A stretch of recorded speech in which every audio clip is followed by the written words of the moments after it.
Let's do this. Welcome, ladies and gentlemen, to another edition of the Uper Farmer. Tonight is cigar fire talks. I'm going to leave the light on just for a second, just so we can show what we're smoking and drinking. I think we're going to turn it off so we enjoy that beautiful, beautiful fire. First off, come on, for the cigar, we have the 2012 by Oscar Valdez. And I've had a few of his cigars recently. Really, really liking his cigars. Very, very nice cigar. They weren't kidding when they said he's kind of changing the smoking market out there. For the drink tonight, we have the Triple Root Stout, American Stout. It sounded kind of fun, decided to give her a whirl. So we're going to give this a little bit of a pour here. Kind of out roughing it, don't have an ashtray, don't have my table. I just have a kitty litter box for the table, that's fine. Considering this is the hunting stories, whoa, full pour on this glass, beautiful. I think I'm gonna like this beer. Beautiful head on that beer. Oh, delicious. Like I said, this is the hunting stories. So, roughing it. Yeah, we're going to tilt this up. Let's just pan over just a little bit so we can kind of focus in. Oh, beautiful. Right on the fire. Perfect. Right where we want to be. Talking about our hunting stories, our EMS hunting stories. So, sorry about all that. I wanted to get the light off so we can kind of enjoy this, this fire here. How y'all doing? I'm doing great. Again, out in front of a fire. Like I said, I get these videos. I'm actually recording them in advance, and this is probably gonna be the last nice night. So we had a little fire with the kids. I saved a few extra logs, so I can kind of be out here with you guys enjoying a nice fire. It's probably mid-50s outside, I'd imagine. Beautiful, beautiful night. The clouds would just clear just a little bit more. There's supposed to be some northern lights going on. But we'll see. We got some good thick cloud cover, which happens every time I try to check out the northern lights. Anyhow, tonight's story. EMS, yeah, kind of. Funny, oh yes. So the only EMS part about this story is I was actually in EMT class when this happened. That is a delicious stout. Well done, Triple Root. That's a good American stout right there. So I'm sitting in EMT class, and I had a cell phone at the time that I think I was borrowing from my parents because I was driving back and forth by myself to EMT class in kind of an old beater truck. Anyhow, the cell phone rings, and there's a buddy of mine who was lucky enough to draw a bear permit. And he was able to go bear hunting. We were all kind of jealous of him. This was a Saturday class. We had a few Saturday classes every couple of months, or every couple of weeks, had some Saturday classes. So he calls me up and he's just whispering. And he's like, hey, I shot a bear. I was like, well, good for you, good work. I'm not helping you drag it out of the woods. He's like, no, you don't understand. I wounded it and it treed me. I'm like, what now?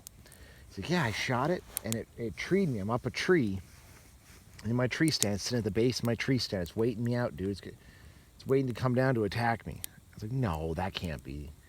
That's crazy.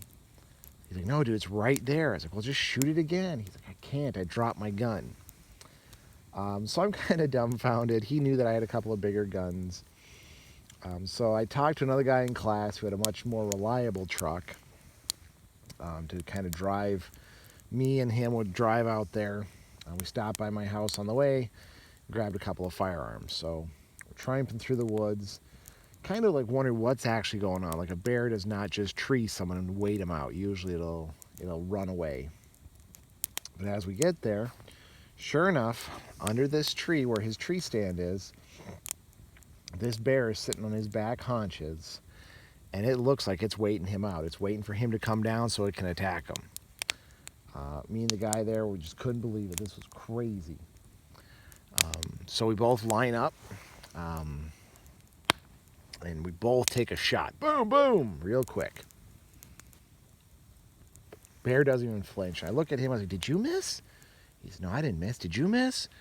I don't think I missed. So we're trying to figure out what's going on. I was like, oh, let's shoot it again. Shoot it again. So we shoot it again, and the guy in the tree, my buddy, realizes what actually happened and starts yelling for us to stop putting holes in his bear.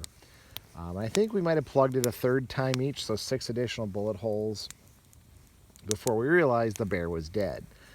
Turned out that when he shot the bear, he actually got a great heart shot, probably on the aorta or maybe a direct ventricular hit. So the bear was running to the tree to try to find cover, and then it sat back on its haunches and bled to death and died right there, and just sat up there waiting for him to come down. So we're just laughing. The guy comes down. He starts the process of gutting the bear.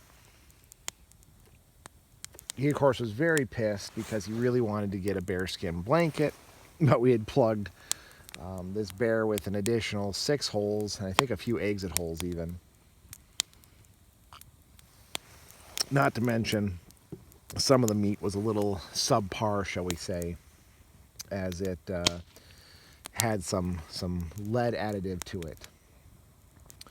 Really interesting. To this day, I still think that bear was alive when we started shooting, but it had us fooled. And if you're wondering how he lost the gun, I forgot to put that part of the story in there. My buddy said he fired, and when the bear started running towards him, he jumped up and his strap got caught on a tree branch. His rifle strap, his rifle stocks, or his rifle sling, got caught on a tree branch. As he went up, it was enough force, his hands were cold enough, it was wet enough that it just pulled the gun from his hand and threw it into the dirt. Ergo, why he couldn't take the second shot. So anyway, the only EMS part about that story, of course, is that I was in EMT class when I got the call. Still kind of a fun story. We still joke about, the three of us still joke about that when we see each other, talk about the one that got away, plugging his bear full of holes. So anyway, I hope you can understand why I'm calling that an EMS war story. I hope everyone's doing well out there, staying safe, and we will see you on the next one, back inside the garage again for the final EMS hunting war story. Have a good one.